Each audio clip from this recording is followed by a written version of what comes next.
here too. Hello, welcome everyone to Tech Tuesday. We have a great show lined up for you today. And before I introduce my special guest, I'm going to play the intro. Here we go.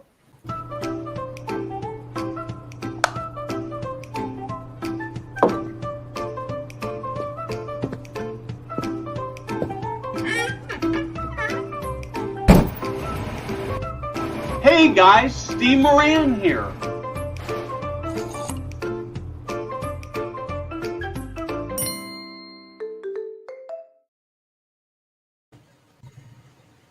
Okay, yes, I'm sure at some point they'll make one just for Tech Tuesday and I'll have my little coffee cup with me. But today, I want to introduce my two guests. I've got Freddie Pyle Yep. from Quilt and Leslie Simmons from Milestone Retirement, correct? Okay, good. We got that out of the way. And so Quilt happens to be a foresight partner and senior living partner. And, I was talking about having Freddie on as a first guest for Tech Tuesday. And then the more we talked about it, the more we realized that it would bring even more light and depth if we had someone like Leslie on who could talk to the ways that we integrate technology at the community. So I want to first say welcome and thank you for being here today. Thanks for having us. Thank you for having us. Yeah, you're so welcome. So what I'd like to do, Freddie, first is for you to go ahead and introduce Quilt to us as if we are hearing about it for the very first time. Sure. Yeah, so Quilt is a resident engagement, family communication, staff communication engagement platform for senior living communities. We work with everything from independent living all the way through the continuum of care to skilled nursing communities. So it provides a host of tools for residents, family, and staff to all stay connected. Everything from a mobile app and digital signage that includes photo albums, event calendars, meal calendars, ability for communities to push out pertinent information and messaging, emergency alerts. So just a whole host of tools to keep everybody informed and connected. I think that is so important. I know that you two have been working together now since about 2 years, right? Yep. Since pretty much the beginning of the pandemic, which we're coming up on a 2-year anniversary. And I know firsthand that so many of my local communities that I have been working with that didn't have this type of integration built in or had already been practicing it or using it prior to the pandemic, we just were left hanging on so many different fronts. So let's talk about that, Leslie, if we can. So tell us a little bit about Milestone, please. So Milestone Retirement is based out of Vancouver, and we're a management company. And so we work for the ownership groups who own the communities, and we go in and manage the communities. And so we have communities all over the nation. We're creeping toward 40 with some of the new builds that we have coming up. And my role is a national director of lifestyle and memory care. And so I work with our teams in the communities to make sure that we're engaging our residents and creating opportunities for them in the community, not just for life engagement there, but also making sure that the families are staying connected and that we're communicating everything that's happening the best we can. Yeah, I would love to hear more about that, about just breaking it down, like how is Quilt integrating with families? How is Quilt integrating with staff? And then how does it really reinforce what the residents' needs are as well? So one of the challenges that that came kind of front of mind when the pandemic hit was that, like you mentioned, the communities that weren't already using a communication tool with the families, that left a huge gap. And so what Quilt has been able to do is gave us a tool that we could communicate what's happening in the community to families. The families were feeling so lost, and it's already a hard thing moving your loved one into a community setting. But then all of a sudden, when the doors are closed and I can't see my person, my anxiety level is going up and up and up.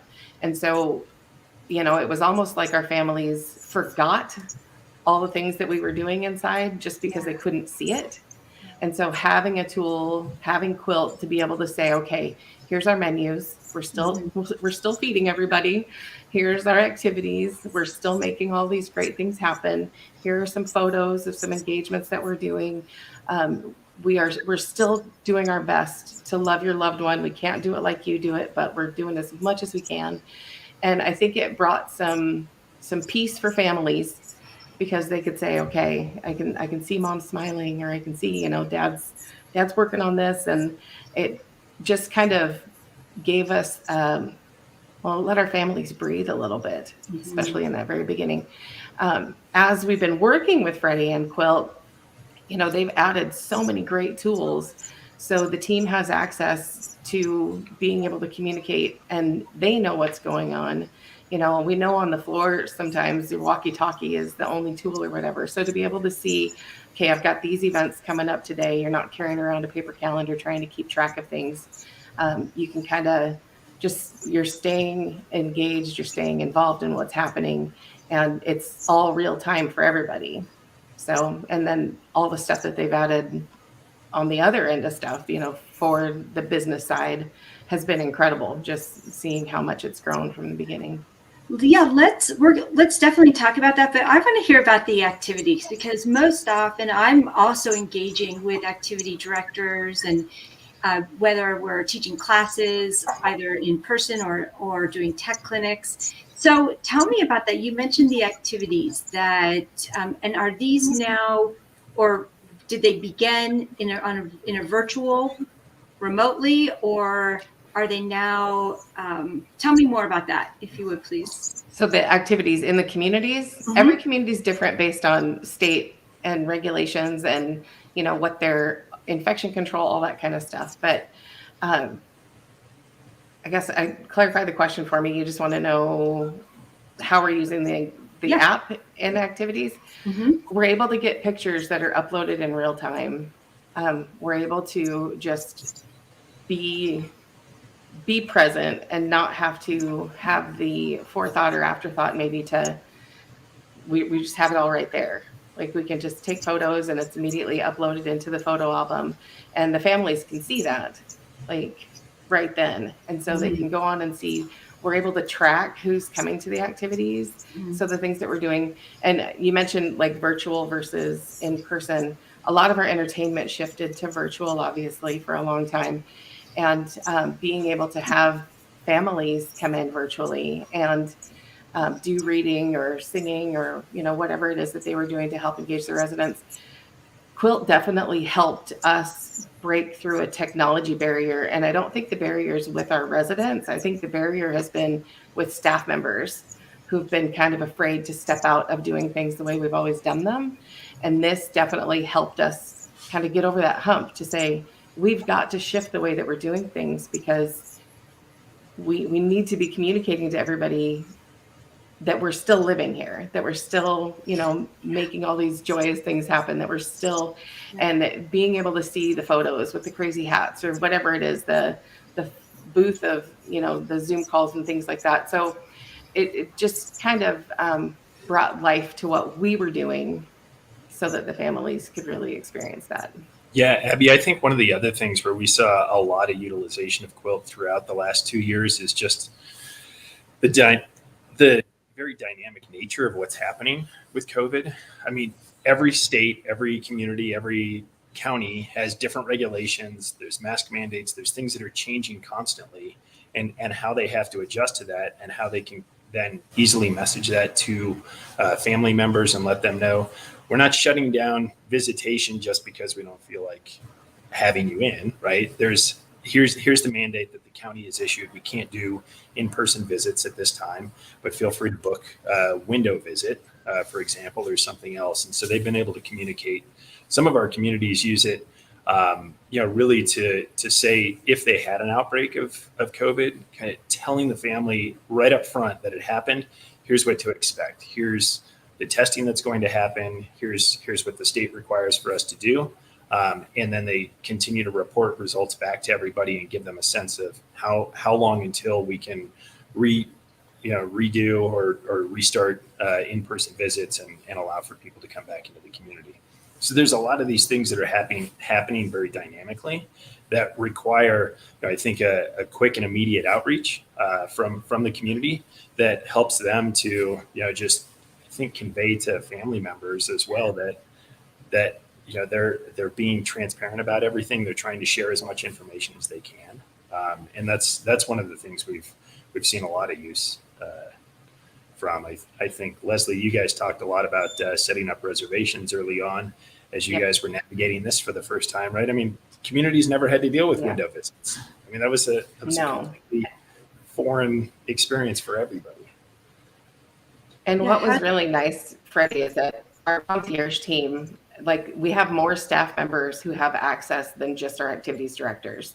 So if there's a message that needs to go out, if we need support, because the activity directors don't always have time to do all the back work, but it was really easy to get people trained to use the tool from the laptop or from the computer so that they could get all of the updated information, send invitations out to families so that they could download the app and start to be engaged. And if I can piggyback on what Freddie was talking about, email was kind of the way that we started to communicate. And it's really hard sometimes. People don't check their email all the time. You're trying to communicate in real time. They might get messages from other family members that they know before they hear from us. And that just caused a lot of confusion and a lot of frustration. So being able to just ping with a message, and they're going to get a notification on their phone, and they're going to know that they have the latest information. And so that brought a lot. I mean, part of the biggest frustrations were just families who felt helpless and didn't know what was going on. And the more we could provide that real-time communication, even if it was bad news, like Freddie said, they'd rather have that than nothing. And it made it a whole lot better for us. Yeah, tell me about the adoption, because you mentioned that, usually the technology is a matter of getting the staff behind it, right? And getting it installed and for everyone understanding how to use it and to buy into it. What was that like for your communities? It depends on the community. Mm-hmm. And some of them were just excited about it, and some of them were like, oh, this is another thing. But once they started to use it and understand it, then it was like, this is amazing. How did we live without this? And I didn't mean to cut you off, Freddie, but that was our experience. No, I think, one of the things that we've talked about as well, Leslie and Abbie, is that, our focus is we don't expect the staff or even family or residents are going to be utilizing the platform on a daily basis, right? So what's really key and important for us is making sure that it's intuitive and simple to use. And so it should almost be to the point that a new user could go in, we give them their sign-in credentials, and they see it for the first time. They're greeted with a simple walkthrough of kind of orienting them around on where tools and things are. And then it should be very intuitive for how they can add activities, right? How they can upload photos and do different things. We provide plenty of support articles and videos and real-time outreach to ask us if they have questions, but we recognize that they're only going to be in it periodically, and therefore it has to be really intuitive to use. Simple. Simple. KISS. Keep it simple, senior. That's what I say all the time. That's always a goal of mine, is to keep it as simple as possible. I want to know, what features do your residents love that they just cannot live without at this point? Freddie, do you want to? Yeah, so you've heard, or I can.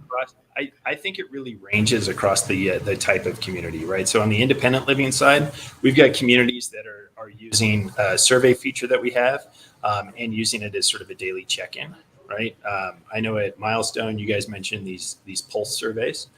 to just sort of get a quick response from people. But some communities are using it for residents. So each day they just ask them, how are you feeling? Good, not good, social, right? And they can send that information back, and it's just sort of a quick check-in process. We've got other communities where maybe it's a higher acuity of care, and so the information is really just presented to residents more so in a more passive manner through a television or sort of just more visual, but they're not necessarily interacting with it.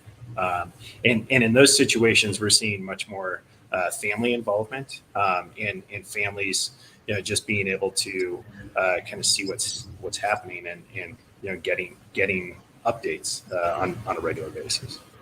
I was going to say my main office was in a memory care standalone setting, and I think that digital signage was super impactful in our community because it was a calendar on the wall, and it was nice that it tied everything together, and the residents could be enjoying their meal or in a space where there's a TV and they can kind of just gaze at what's happening, and it helped the team see what was going on. But in a memory care setting, our residents necessarily aren't the ones in the app. It's definitely their family members. But our AL and IL settings, it's more about the resident experience. And I can say when we first had to kind of lock down, it was super important to be able to get in with those residents who are in their apartments so that they could see what was happening or know when to expect meals were coming by, or know when to expect they were coming through with root beer floats or happy hour or whatever was coming through on carts or however they were delivering them. And that made a huge difference, just having that comfort of, nothing is normal, but now I have this comfort of knowing what's coming next. Yeah. Right. Yeah, I think the information, the ability to get the information, to share the information, to have it when you want it is huge. I think that's something that many of us overlooked entering the pandemic. Right. Yeah. Well, and I think as staff members, we all were over communicating with each other. Yeah. And it's almost like we have to get out of our own heads and remind ourselves that our residents' lives are impacted in a very different way. We know that we're handling things, like we know what we have to do, we know where we need to be, but for our residents, it was a very different experience, and everything was kind of like the families who are locked out, unknown. And so bringing those extra things that are going to remind them and comfort them that there is as much normalcy as we can give them, and we're here, we're not going anywhere, we're not abandoning you, like we're here to make this happen. Yeah, and Leslie, I imagine that became even more important as additional staffing challenges crept up. Communication was easy when you had this level of staffing, Right. Residents at staffing level. But as that's been difficult to maintain, how do you maintain that continuity of communication?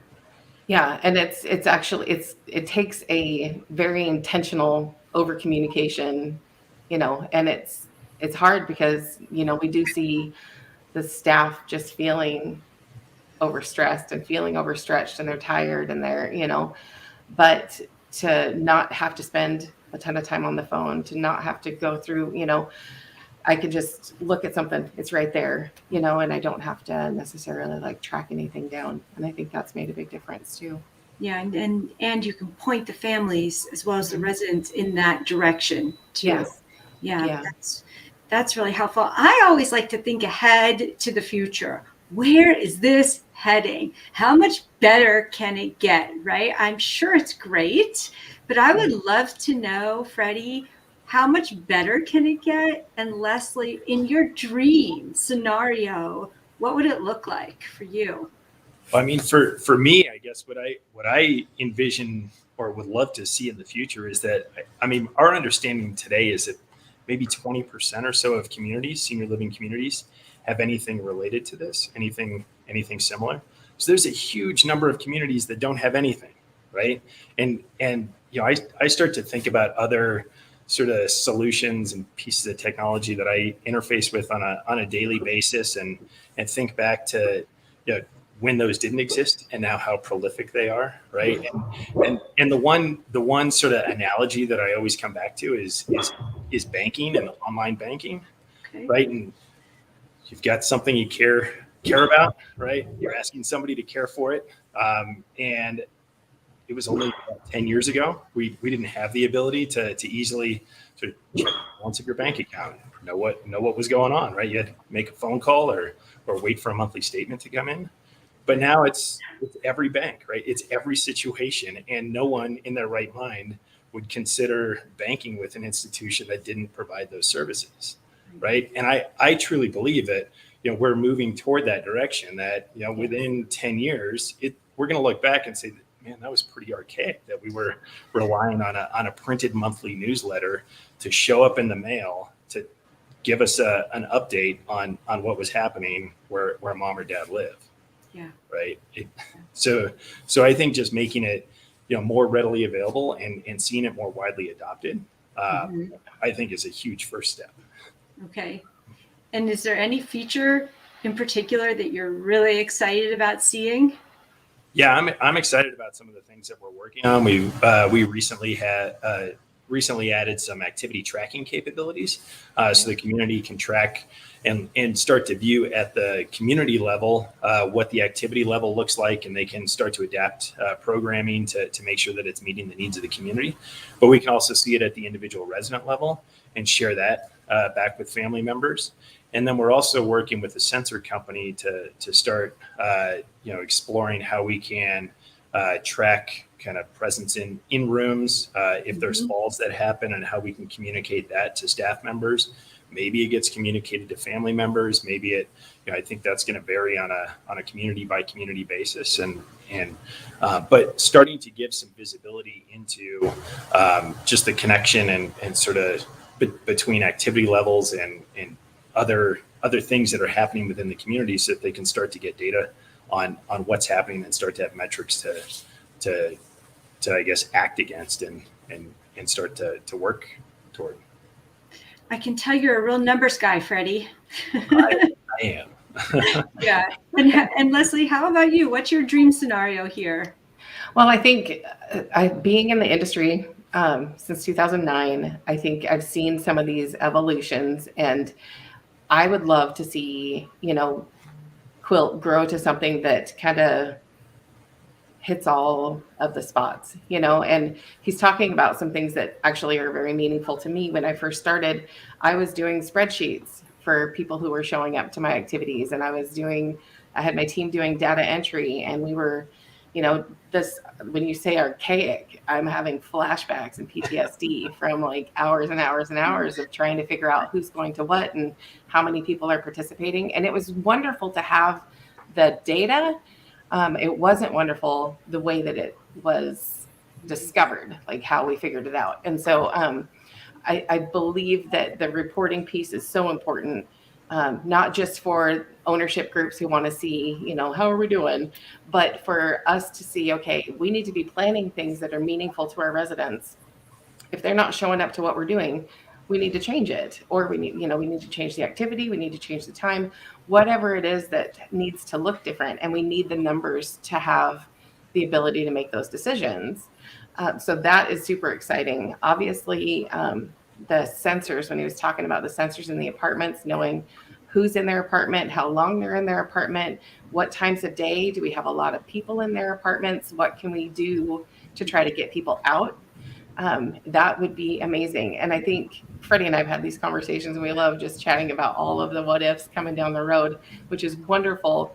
One of the frustrations is that there's so many companies doing bits and pieces. And if we could see more fluidity, like with fewer tools that do more, so that we're not throwing all these different programs at the community and saying, like I could name off 10 or 15 of these things that at some communities where we're using different tools in different departments.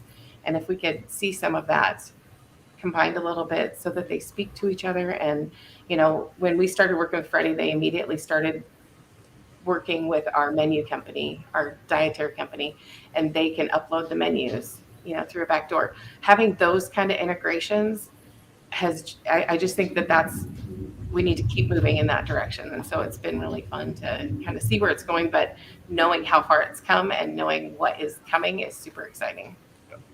Yes, yeah. So, and I wanted to also ask you, so about how many of your communities are you using Quilt in?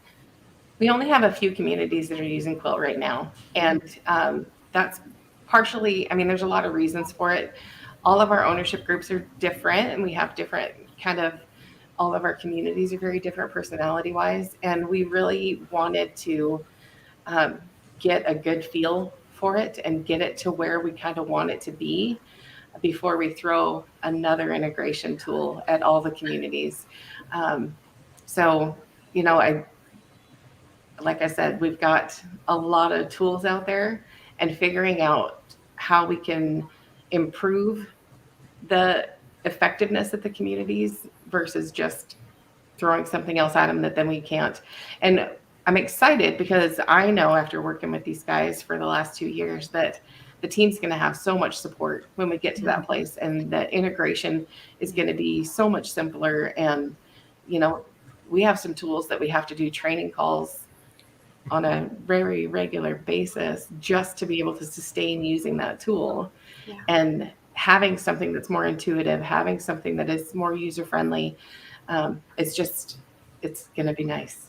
I really resonate with what you're saying about starting small and figuring it out from there. I have found that to be so helpful when I'm bringing new people on. Let's just start small. Let's make sure we're a good fit for each other. Let's learn how we communicate, and then let's build it out from there. Because if you can get that relational piece in place, then you have more to build on. Absolutely. Yes. Well, and if you know somebody's strengths, you know where to capitalize that relationship. Great. So as we're wrapping up here today, I just want to see if there's anything else, Freddie or Leslie, that you want to share. I don't have anything else. Okay. A loaded question or Yeah.